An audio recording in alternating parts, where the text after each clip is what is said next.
કાલાવડના પાંચ દેવડા ગામે લૂંટને અંજામ આપનાર 6 આરોપીઓને પકડી પાડતી એલસીબી પોલીસ વૃદ્ધ દાદા દાદીને એકલા જોઈ ઘરમાં ઘૂસ્યા હતા 6 શખ્સો. કાંડ કર્યાના અઠવાડિયામાં જ એલસીબીએ દબોચી લીધા હતા. જામનગર જિલ્લાના કાલાવડ તાલુકાના પાંચ દેવડા ગામે લૂંટને અંજામ આપનાર 6 આરોપીને ઝડપી લેવામાં આવ્યા હતા. જામનગર એલસીબીને સફળતા મળી હતી, જે લૂંટના બનાવ અંગે એલસીબી પોલીસની ટીમે તપાસ હાથ ધરી હતી. બાતમીના આધારે 6 આરોપીને લૂંટના મુદ્દામાલ સાથે ઝડપી લીધા હતા. કાલાવડના મોટા પાંચ દેવડા ગામે તારીખ 30/11/2025 રાત્રિના 12 થી 2 વાગ્યાથી હીરુબેન કાનાભાઈ અને કાનાભાઈ ભીખાભાઈ અજુડિયાના નામના વૃદ્ધ દંપતી પોતાને વાડીએ સૂતા હતા. આ દરમિયાન લૂંટારૂ ટોળકીએ પથ્થર મારી લોહી કાઢી હીરુબેન કાબાભાઈ અજુડિયા અને બંનેને કાનમાં પહેરેલ સોનાના કાપ અને 2 તોલાની જેની આશરે કિંમત ₹60,000 બંને કાનમાંથી ખેંચી કાઢી લઈ જતા તથા ઘરની અંદર રહેલ તિજોરીનો લોક તોડી તેમાંથી ચાંદીની એક વીંટી તથા 2 ચાંદીની બંગડી જેની કિંમત ₹5,000 એમ મળી કુલ 65,000ની કિંમતના દાગીનાની લૂંટ ચલાવી નાસી ગયા હતા.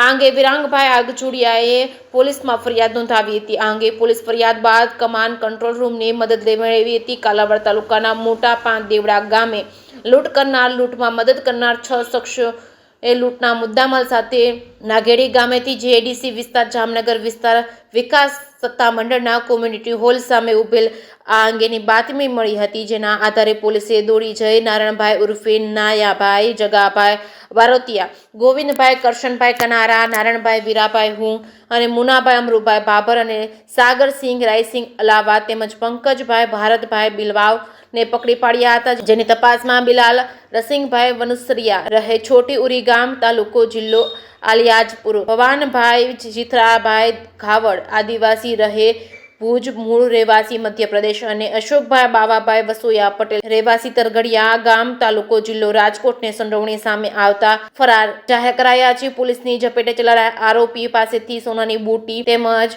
ચાંદીની વીંટી, મોબાઈલ ફોન, કાર અને રોકડ રકમ સહિત 6.47 લાખનો મુદ્દામાલ જપ્ત કર્યો છે. જેકેસિંહ ગુજરાતી સાથે હર્ષલ ખંડેરિયા, જામનગર. જામનગર જિલ્લાના કાલાવડ તાલુકાના મોટા પાંચ દેવડા ગામે ગઈ 30 તારીખે એક લૂંટનો બનાવ બનેલો હતો. જે બનાવની વિગત મુજબ જે મોટી ઉંમરના ઘરે દાદા હતા કાબાભાઈ ભીખાભાઈ અજુડિયા અને દાદી હીરુબેન કાબાભાઈ અજુડિયા ફરિયાદીના, એમના રાતના હાજરી સમયે તેમના કપાળના ભાગે 4 લોકોએ પથ્થર એમજ લાકડીના ભાગ દ્વારા હુમલો કરી તેમની 2 તોલાની જે બુટી હતી કાનમાંથી એ કાઢી તેમજ અલગ અલગ અન્ય ઝવેરાત અને રોકડ મળીને કુલ 65,000 રૂપિયાની લૂંટનો બનાવ બનેલો હતો. આ લૂંટના બનાવને અનુસંધાને કાલાવડ ગ્રામ્ય પોલીસ સ્ટેશનમાં ફરિયાદ દાખલ થઈ હતી અને જિલ્લાની એલસીબી અને જે કાલાવડની ટીમો દ્વારા આ ગુનો શોધવા માટે પ્રયત્નો ચાલુ હતા. તે દરમિયાન જિલ્લા એલસીબીના સુમિતભાઈ શિયાળ, ભયપાલસિંહ જાડેજા, અજયભાઈ વેરડા અને ભરતભાઈ ડાંગરને એક બાતમી મળેલી હતી કે જે નાગેડી વિસ્તારમાં આ જે લૂંટને અંજામ આપનાર આરોપીઓ છે તેમાં પૈકીના અમુક આરોપીઓ મળી આવેલ છે.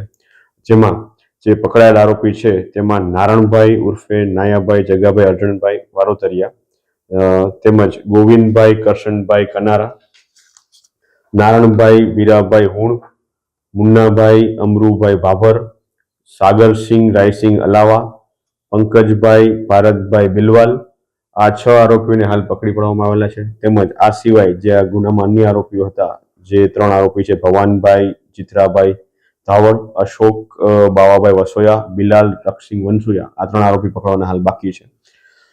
જે કબજે કરાયેલ મુદ્દામાલ છે આ 6 આરોપીઓ પાસેથી એમાં સોનાની બુટ્ટી 2 નંગ જેની કિંમત 60,000 રૂપિયા છે, ચાંદીની વીંટી, 2 બંગડી, મોબાઈલ ફોન, રોકડા ₹52,000 અને ઇકો કાર જે 5 લાખ કિંમતની છે. કુલ મળીને કુલ 6,47,270 રૂપિયાનો મુદ્દામાલ આમની પાસે આરોપી પાસેથી જમા લેવામાં આવેલો છે.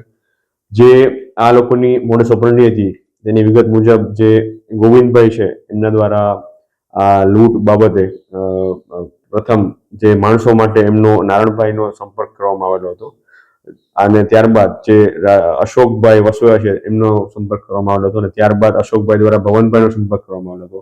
જેમણે જે 4 બહારના જે આરોપીઓ છે મુન્નાભાઈ, સાગરસિંહ, પંકજ અને બિલાલ, આ 4 આરોપીઓને આ કામ સોંપેલું હતું. તેમજ કયા ઘરને ટાર્ગેટ કરવું એ માટે આ ગોવિંદભાઈ દ્વારા નારણ વીરાભાઈ હુણને પૂછવામાં આવેલું હતું અને એની બાતમી એમને દ્વારા આપવામાં આવેલી હતી કે કયા ઘરને ટાર્ગેટ કરવો.